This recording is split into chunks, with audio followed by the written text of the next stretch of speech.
আজ আমি তোমাদের জন্য এক নতুন স্টাইলে ছোলা মাখা নিয়ে চলে এসেছি। এই ছোলা মাখাটা তোমরা মনে করলে যে কোনো ভাবে খেতে পারবে। এটা মনে করলে শুধু মুখেও খাওয়া যাবে, মুখরোচক করে, কিংবা ভাত দিয়েও খাওয়া যাবে। তাহলে চলো ছোলা মাখাটা তৈরি করি এবারে।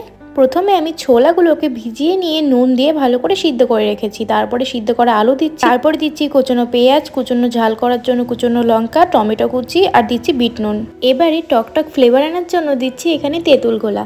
তোমরা মনে করলে কিন্তু এখানে তেঁতুল গোলাটা যদি না পাও তাহলে কিন্তু তেঁতুলের আচারও দিতে পারো। তারপরে ভালো করে এটাকে মাখিয়ে নেওয়ার পালা এবারে।